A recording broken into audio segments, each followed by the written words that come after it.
من بكرة يا ولاد هتبدأ المسابقة المدرسية اللي جايزتها هيكون فيها واحد بس هيطلع رحلة مع المرعبين اللي اتبرع بمصاريف الرحلة ومصاريف ترميم المدرسة. تسجيل.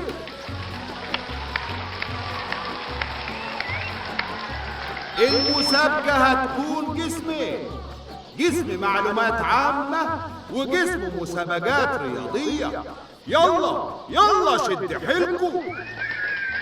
أنا عارف إنك ممكن تغلبني في المعلومات يا بكار، لكن أنا بقى اللي هغلبك في الرياضة.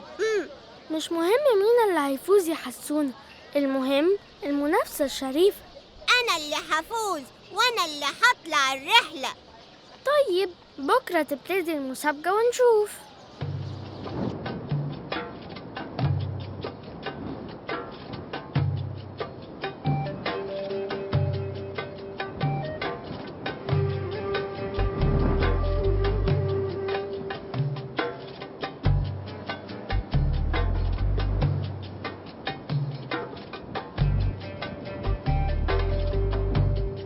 هنبدأ الحفر امتى يا معلم عابد؟ قلت لك 100 مرة ما تقوليش يا معلم. امال اقول لك ايه؟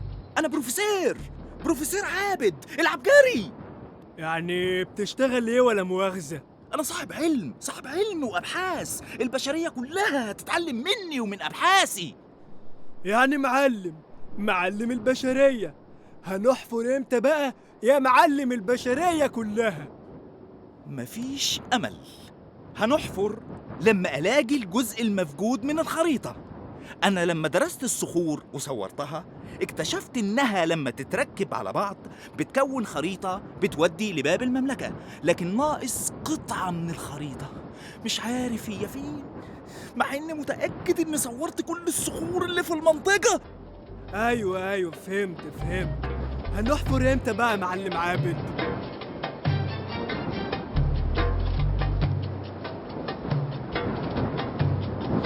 أول مسابقة هي الجري، هتشترك المدرسة فيها كلها، وأول 5 يوصلوا خط النهاية هيدخلوا التصفيات النهائية. بالتوفيق. كله إلا الجري، محدش يقدر يسبقني فيه أبداً. حتى لو فزت في الجري يا حسونة لسه في باقي المسابقات. اقعدوا اتكلموا كتير مع بعض وانا اللي هكسب في الاخر.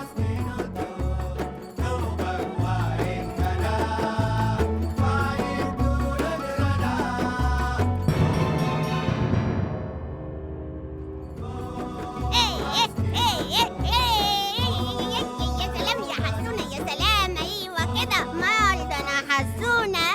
انت فزت بالغش يا حسونة، همام كان هيفوز وانت كعبلته. المهم افوز. لا غلط، المنافسة الشريفة أهم من المكسب.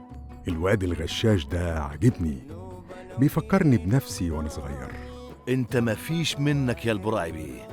تعجبني يا مرجان، بس أنا مش فاهم ليه حطيت بنفسك نوع المسابقات؟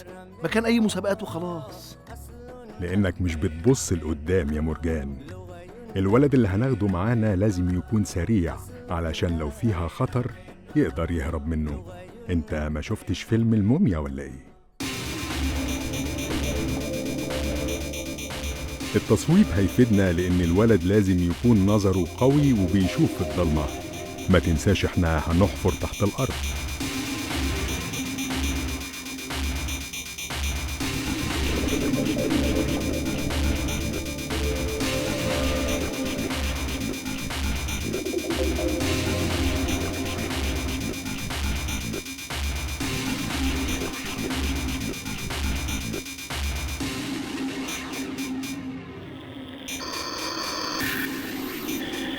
لازم يكون رشيق ويقدر انه يمر من اماكن ضيقة علشان يقدر يدخل اي حفرة نحفرها.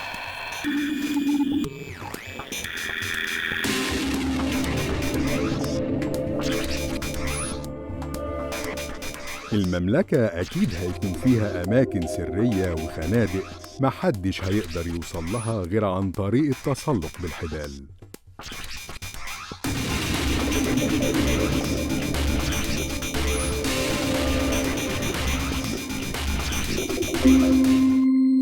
والآن جه وقت المسابقة العلمية، اللي هيفوز فيها هو اللي هيطلع الرحلة. أنا أول مرة ذاكر النهاردة وحفظت كل الكتب بتاعتنا، مش هتعرف تغلبني يا بكار. هنشوف. أنا ناوي أغلبك مخصوص عشان اللي عملته في همام. يلا يا ولاد، يلا جهزوا. هو سؤال واحد، اللي هيجاوبه بسرعة هيطلع الرحلة. الصحراء البيضاء تقع شمال واحة الفرافرة. ما هي المحافظة التابعة ليها هذه الواحة؟ إيه ده سؤال بره المنهج. تتبع محافظة الوادي الجديد. صح يا بكار، صح. وبكده انت اللي هتطلع الرحلة. انت عرفت ازاي اجابة السؤال؟ أصلي قريت عن الصحراء البيضاء، مش معقول هروح مكان من غير ما أعرف عنه معلومات. اشبع بيها. بكار مش بطال، مع إنه كان عاجبني الولد الغشاش. المهم المملكة المدفونة يا البرعي بيه. يلا يا بكار هنتأخر. حاضر، أنا جاية أهو. خلي بالك من نفسك يا بكار واسمع كلام البرعي بيه. أيوة، دي أهم حاجة يا أم بكار، يسمع كلامي. حاضر، ما تخافيش يا أمي.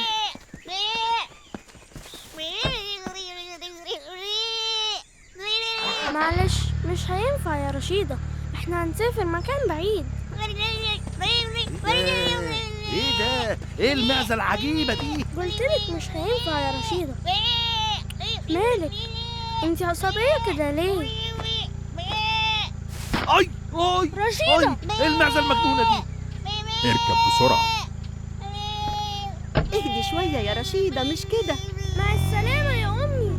مع السلامة يا رشيدة، هتوحشوني جدا.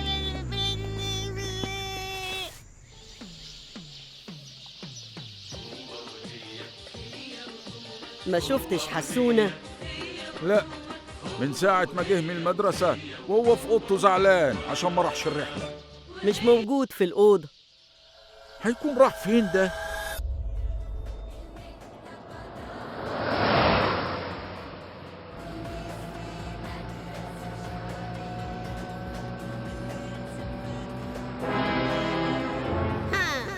حسونا لما يقول كلمة لازم ينفذها. أنا حروح الرحلة، يعني حروح الرحلة.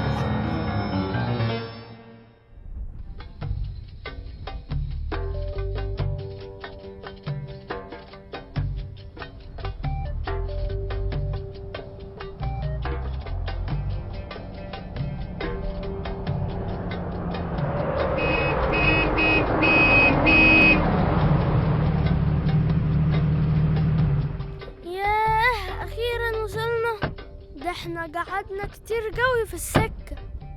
الحمد لله على السلامة يا البرعي بيه. ايه الأخبار يا شبانة؟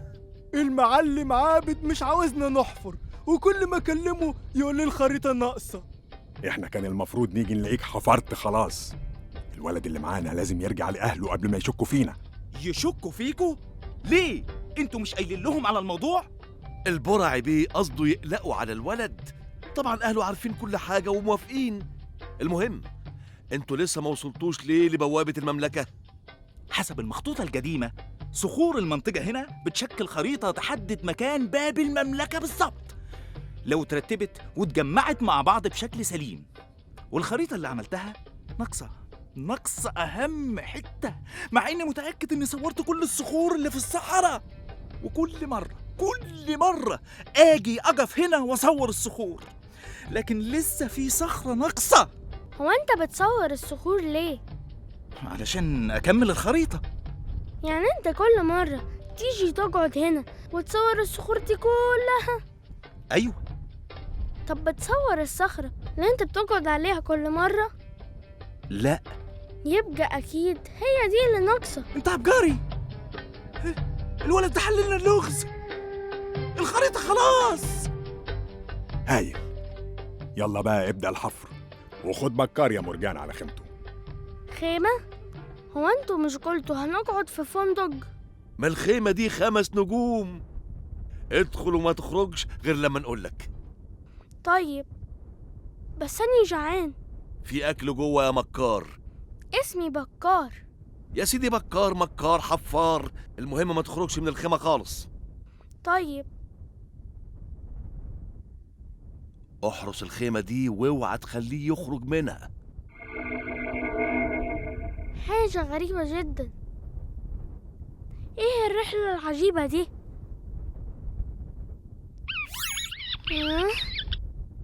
ايه الفار الغريب ده؟ استنى ثانية واحدة.